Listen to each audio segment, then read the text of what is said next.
Welcome to County Report this week. I'm Lorna Virgili. Thank you for joining us. Coming up in the next half hour, Executive Ike Leggett and other elected officials reaffirm solidarity with the county's Jewish community. Plus, a new county program puts technology at the fingertips of the 60-plus generation. And later, do you know a student that needs financial assistance to pay for college? We'll tell you how to apply for the Montgomery Hispanic Gala Scholarship. But first, there are close to 80,000 people in Montgomery County who are not sure where the next meal will come from.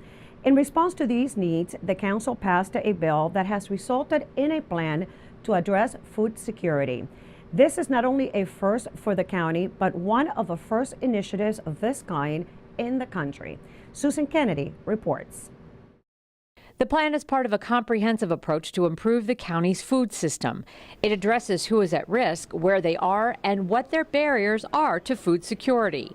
The proposal is broken into 5 separate years, with year 1 focusing on improved outreach and increasing participation in existing programs. More than half of individuals who are eligible for SNAP benefits, which used to be called food stamps, are not getting access to them. That's something we've really got to work on.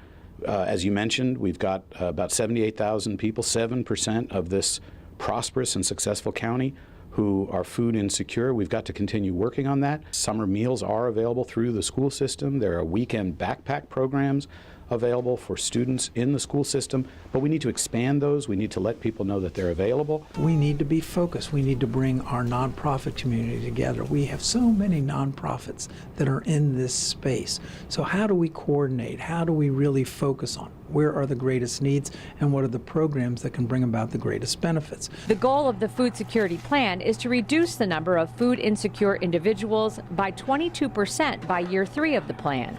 Right now, Montgomery County has more children going hungry than any other county in the state. Okay, it's not okay. We have specific programs that we need to build upon. We have seniors who are isolated, who don't have transportation. We need to build on those programs. And council members say eliminating food insecurity can only be achieved if all parties come together to find a solution.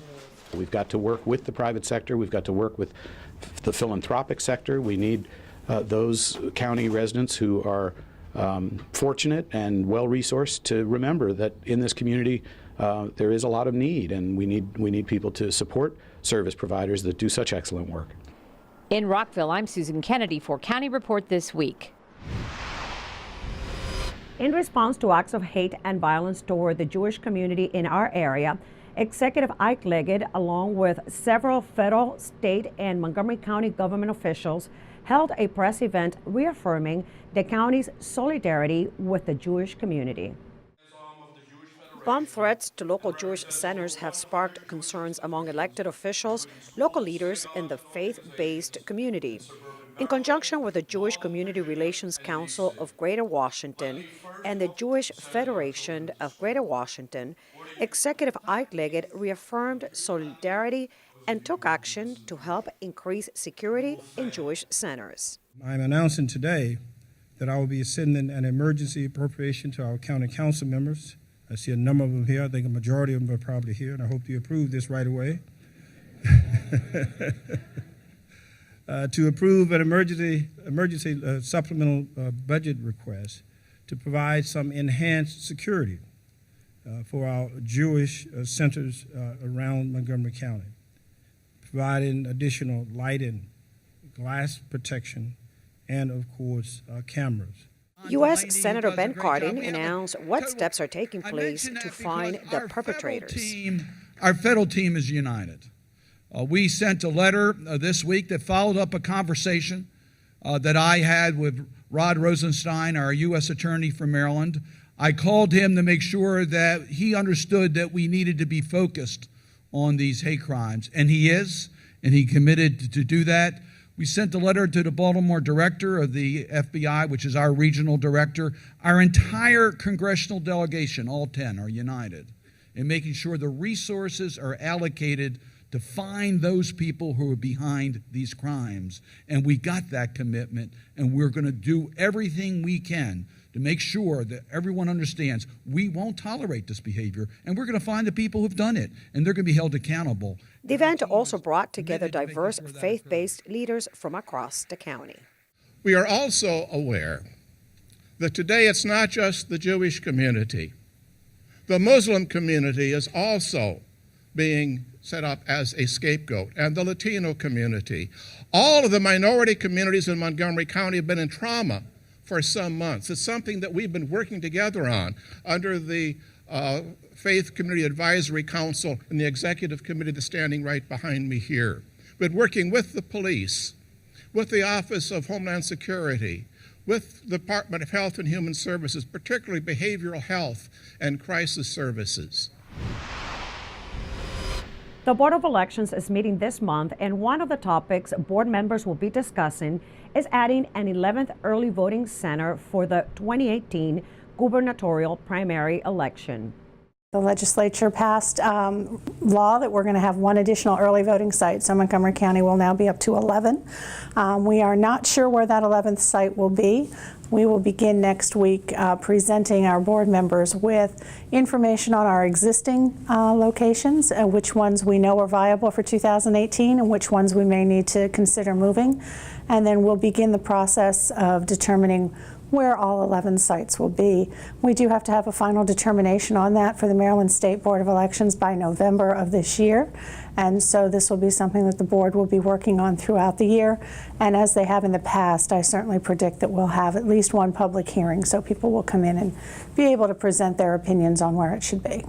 You can find out more information about the 2018 gubernatorial election by visiting 777vote.org. Coming up on County Report this week, the Parks and Planning Commission is seeking residents' opinions about the condition of local parks. And a new county program helps seniors catch up with technology in this digital age. Stay tuned, we'll be right back.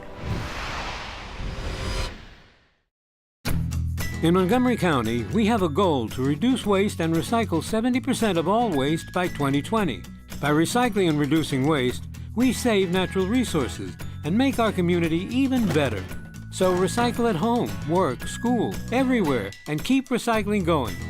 For more information, call the Montgomery County, Maryland Division of Solid Waste Services at 311 or visit montgomerycountymd.gov/recycling.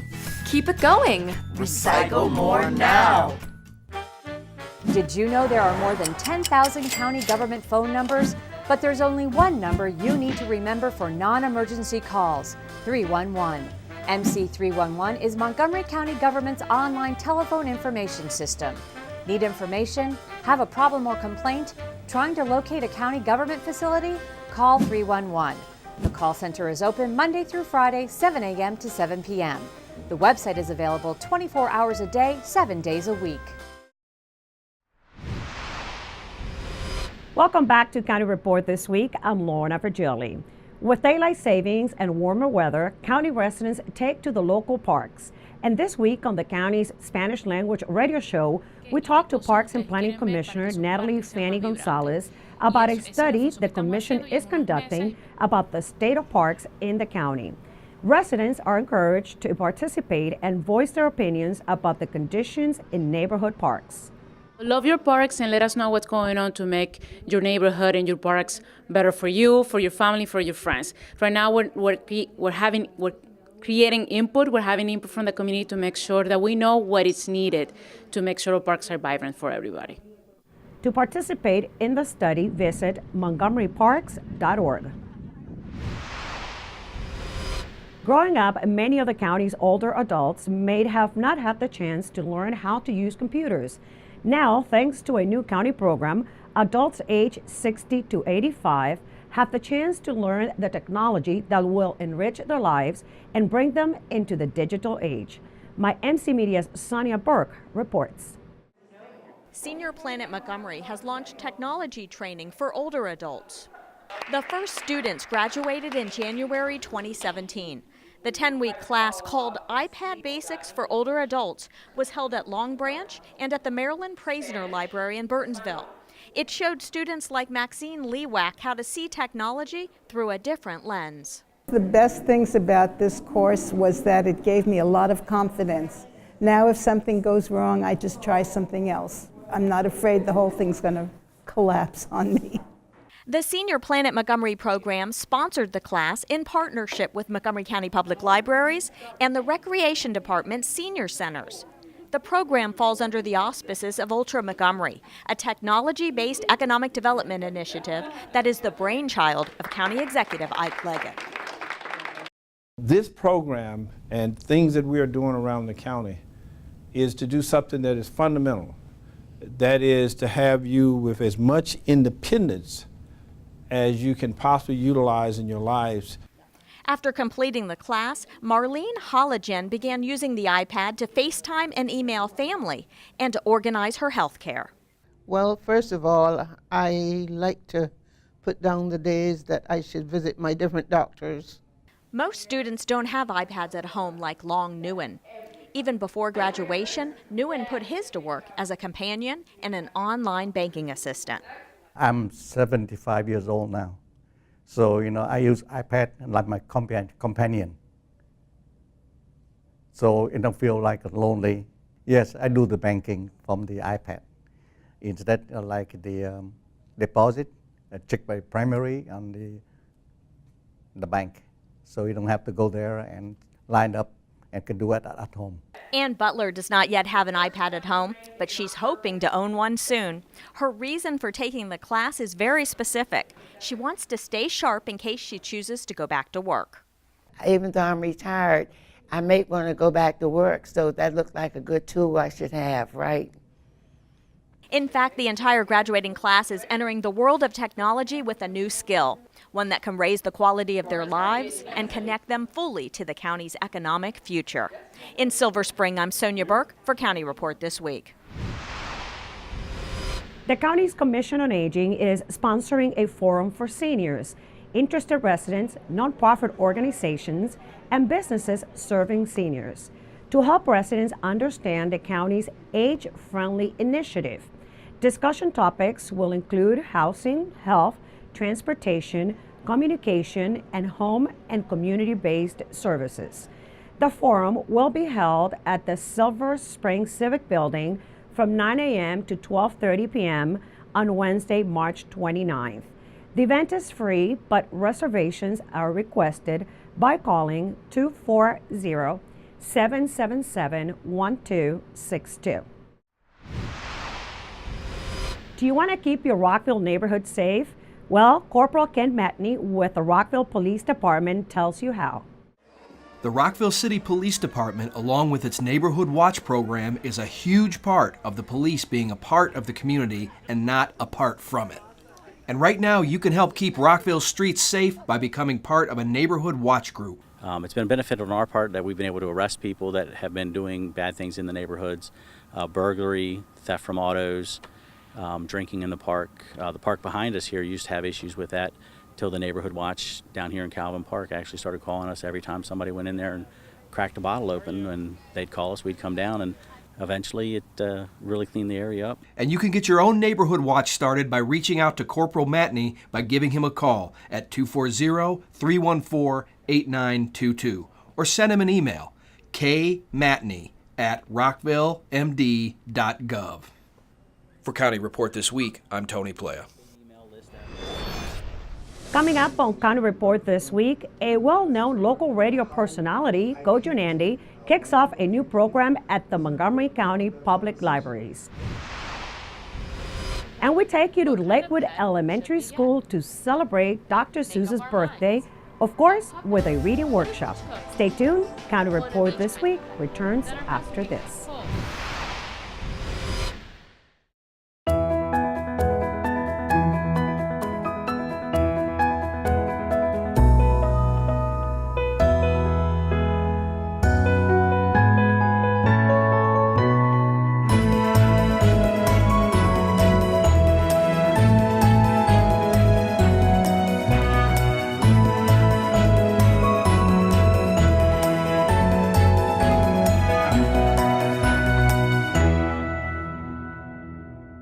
Mark your calendars. The Montgomery County Green Fest is coming up and you don't want to miss it. Green Fest promises to be a fun-filled day of entertainment, community, and learning. Enjoy live music and fun and games for kids. Learn how to green your home and neighborhood, watch the latest environmental short films, attend a DIY workshop, and explore exhibitor booths. Greenfest has activities for all ages and interests. Make sure you stop by and explore your path to a greener life.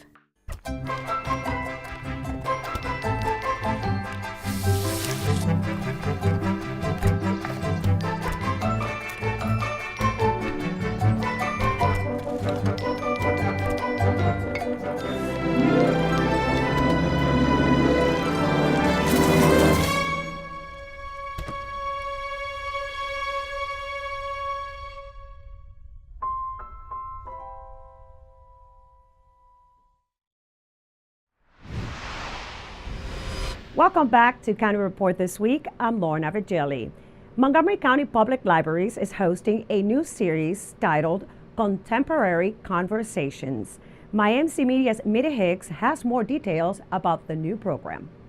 It's about knowledge, it's about community, because communities are really, they really thrive on our ability to be informed, and having people who can provide that information in a setting like this helps us to become much, much more of a community. Montgomery County Public Libraries has launched a new series in response to the community's request for a program where experts and journalists talk about current issues facing our community and nation. We are a convener of thoughts. We are educators. We come where people learn. And I think oral communication is really important. So what we saw tonight was oral communication and a leader who spoke to us on many, many topics, many, many issues, and folks were able to connect with him, and he connected with us to ensure that the conversations took place in a very civil way. Calm down was one message from guest speaker Kojo Nnamdi for the people who attended the opener. First, calm down. If you calm down, then maybe you can listen. Nnamdi, a journalist and talk show host for WAMU, talked about today's politics. There is a significant partisan divide, but we have experienced partisan divides in the past. The challenge that we have now is if we can somehow have these two sides once again talk to one another to find a language that appeals to both sides, and we haven't yet figured out how to solve that problem. Registration for this kickoff session at Gaithersburg Library filled up quickly, but in case you missed it, next month's speaker in the series will be best-selling author and Washington Post columnist David Ignatius, who spent his career covering the Middle East and the CIA. That session is scheduled for April 1st. In Gaithersburg, I'm Mitty Hicks for County Report This Week. Each year on Dr. Seuss's birthday, children across the country celebrate Read Across America Day. Here's a story from Lakewood Elementary School in Rockville. Lakewood Elementary School recently celebrated Read Across America Day. Each year, it takes place on the birthday of beloved children's author Dr. Seuss. Read Across America Day is a way to celebrate Dr. Seuss's birthday and also honor literacy and the love for literacy that students have. We decided to bring the community into the school to show students that there is a connection with literacy and being a good athlete. So we had our Wooten High School students as well as University of Maryland athletes come in and discuss how they balance those two things. Look close in my hand, I have little cat V. On his head are cats W, X, Y, and Z. I'm participating in this reading to the elementary schoolers because I think it's extremely important to, as a student athlete and a role model, to highlight the importance to just keep reading, and it's something that I enjoy personally. I think getting to read to these elementary school kids is a really good way to give back and show these young students that reading and being educated and really being invested in school is a really good balance with athletics. I want to show them that it is possible once you get older. You don't have to choose, like you can definitely do both. The University of Maryland students brought Testudo the Terrapin with them. We brought Testudo in, give kids a high five and let them rub his nose so that students will get excited about reading and see a connection with the University of Maryland. Lakewood students declared the day a success. I think people will want to read more after listening to some of his books. After today, I'll start reading more. I think that everybody would want to read more too because they got inspired by Dr. Seuss.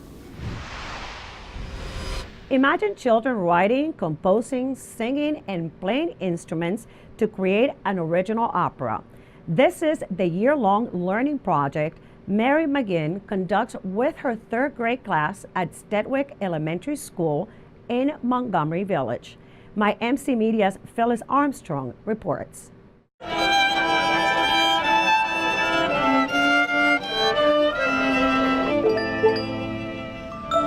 This opera music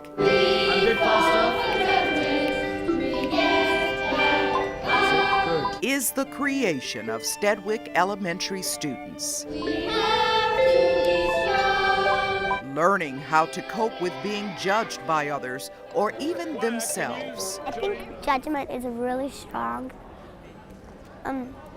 for an opera for little kids. The key is that you try to get over it and forget about it because you know that it's going to happen a lot. Mark, get what you need? Good job, you guys. Teacher Mary Ruth McGinn's third grade class is about to perform the opera's theme song on the stage at Watkins Mill High. Their theme was generated as they were realizing all the things that are going on inside of them. 2, 3, 4. Orchestra and choir students from the International School of The Hague spent the morning helping the kids arrange Falling from Judgment. They're all really sweet kids, and they're all lots of energy and excitement. Being involved in this amazing creative thing, which is making an opera during a year, is a wonderful thing for them to see. Working together on the song composed for the third graders' opera lets their confidence soar. We'll get past it, but we have to work hard. It helped me get better because they're like challenging me. We can work together to create something a lot special and a lot more, wonderful to see for the audience. McGinn sees beauty in the learning and positive changes her students experience while producing an original opera. We see this, again, the opera program, not as an arts program, but as, the vehicle to teach academic, social, and emotional skills that our kids need to be successful in life. An opera out of judgment is really powerful for people, and they could change the world. Phyllis Armstrong in Gaithersburg for County Report This Week. This is the 13th year Mary McGinn has produced an original opera with students in her classroom. The Lightning Strike Kids Opera Company will perform Falling from Judgment on the stage at the Kennedy Center on May 24th. Coming up next on County Report This Week, the scholarship opportunity through the Montgomery Hispanic Gala is open to all qualifying students from diverse communities. And we'll take you to a profound art exhibit that reflects on the Black Lives Matter movement. Stay with us, we'll be right back.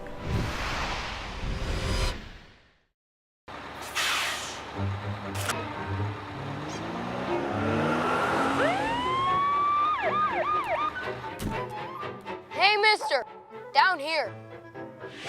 You illegally passed the stop school bus.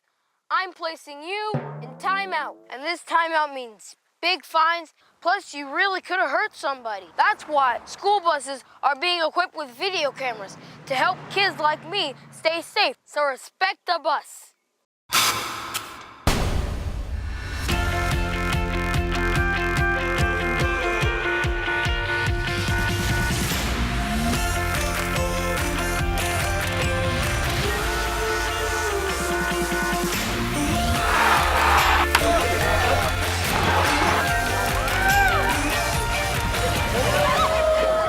Get to MC and we'll get you going.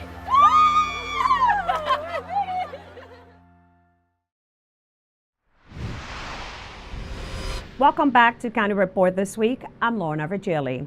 Looking for something meaningful and deep to do in your free time? Make sure you visit the art exhibit, Social Memorial, Woodblock Prints, concerning the theme of the Black Lives Movement. When the viewer comes in, they will see large-scale woodblock prints printed on a sheer fabric called voile. In the solo exhibition, I have 8 works, 2 of which are diptychs. The first piece I completed was in 2014, and it features Trayvon Martin and Jordan Davis. The other diptych features Walter Scott.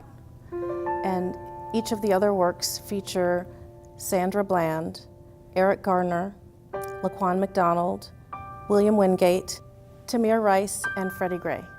I wanted to make work that was not so personal and more universal, but still had deep meaning for me. So I was inspired by something that I saw on the Jon Stewart show regarding the death of Jordan Davis.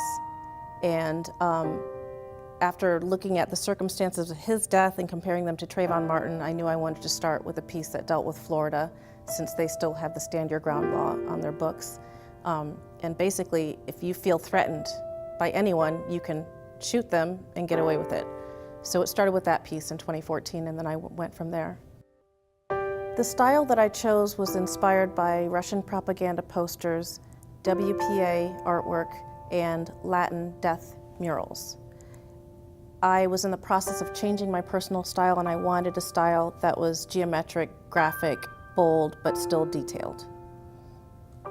I have had many people come into my studio and look at my work and say, oh, it's so beautiful, and then they say, oh, and they realize what it's about, and then they don't feel deceived, but they're kind of like, oh, I'm looking at something that I wouldn't normally look at, because they don't consider themselves being intrigued by social or political art. So what I want people to take away from this exhibit is to think about police brutality beyond what they see on social media, so that it's not so easily forgotten, or so that one realizes that essentially it does relate to them, even though it might be something that seems very far away.